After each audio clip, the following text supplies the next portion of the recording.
Hey, Ryan here, and in the next 7 minutes, I'm going to describe to you why you would use opportunity custom fields in GoHighLevel versus contact custom fields. And of course, there are other types of contact fields that belong to standard objects, and then we can even dive deeper into custom objects, which is a separate video, but stay tuned. Now, if you don't have any idea what the hell I'm talking about, it's because I'm talking about GoHighLevel, which is actually called HighLevel, and you can get a 30-day trial for this amazing software. If you click the link below, we help you get onboarded and started.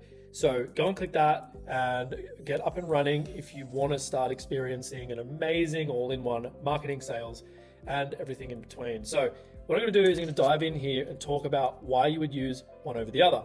Now, in my previous contact field video, I said that you can think about a contact as, say, an object. A person is an object. A person has something unique about them, which the property of it changes, and you can have a finite list of values, right? So a human is a contact. The contact has different types of hair color, and by normalizing that data, we say it could be one of these values. And of course, there's different sort of variations of how you would do those values. Like, can it be more than one thing at a time? Can you have the same hair color at one time? No, you can't. So it could be like a list of values or a single value within a list, and so on. So check out that other video if you want to go deeper on that. Let's dive in, however, on the specifics of the opportunity. Now, what I want to do is I'm going to go to our opportunities, okay? And what I'm going to do is I'm going to say, okay, cool. So I've got all these leads, and what they do is I've got a Facebook ad running to a landing page, and on that landing page, they fill out a marketing audit survey, right?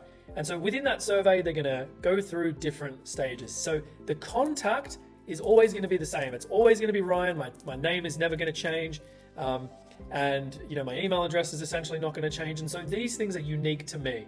So what you don't want to do is you don't want to build a custom field against the contact to say, where are they at in their survey, because the commercial opportunity kind of lives and dies with the different stage they're in and the commercial value of the opportunity. And so what we do is we separate that out into a different object of its own called an opportunity. So when we might add an opportunity, we're adding an opportunity for a contact, right? So here I've got a contact for myself, so Ryan, and we're just going to put in a fake email address so we don't trip up the PII of YouTube police. And of course, I can have different properties about myself, but once I've added myself, I'm here. So we can go create. And so what this is going to then do is it's going to link me to an opportunity. So one contact can have many opportunities, and of course you can allow for duplicate opportunities, and again, that's a separate thing. But during the creation of an opportunity, you might say, okay, great, well, they're on this pipeline and they're on this stage, and of course you've got things like status, you've got things like the value of an opportunity, and of course you've got things like the owner. Now, let's just say that for this opportunity, I have different product types. Now, I can come into, again, a hair salon, and I can have a treatment worth $500, and that treatment is called hair color.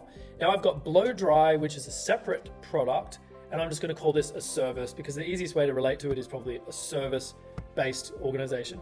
And that's a different price. So the value and something else changes, but the human being doesn't change. So what we can do is we can click on manage fields. Now, normally you've probably seen other things where we're creating a new field.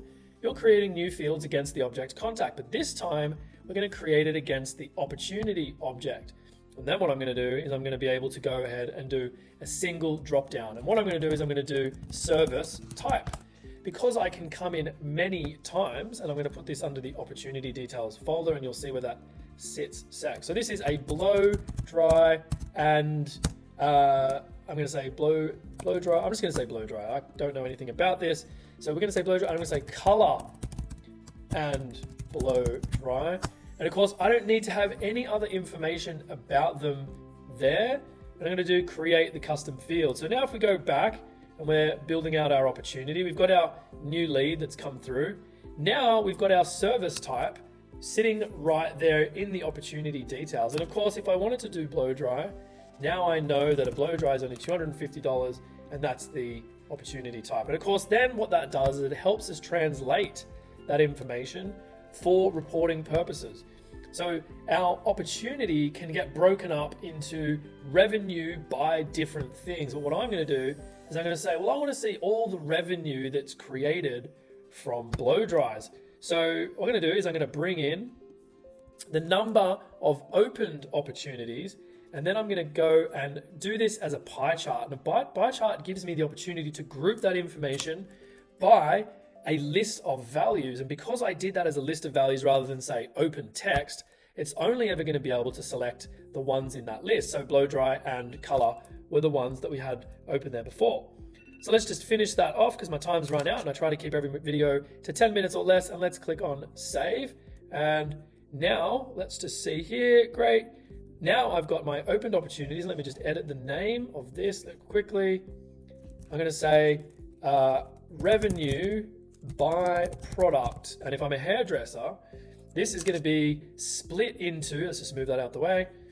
This is going to be really cool because now it's going to start splitting my revenue by product. And that can have many different customers coming in and choosing different service types, but I can immediately see, and this is actually not showing revenue, it's showing the count. So let me just go back and select edit, and I don't want to do the count, I want to do the sum of the revenue. I just thought I'd just make that change real quick. Let's scroll back down. $250 in that date range that we've got, which is the last 30 days for my blow dry, and immediately in less than 10 minutes, we're starting to see true insights from what the business is doing. And you can tailor this to however you operate.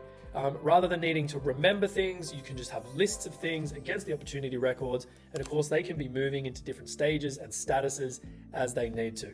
Hope this was helpful. If you like this video, please like and subscribe or share with someone who you think could find it useful. I've been Ryan from GoHighLevel. If you need help with high level, go to GoHighLevel.io and we can help in many different ways. Thanks for watching and catch you on the next one.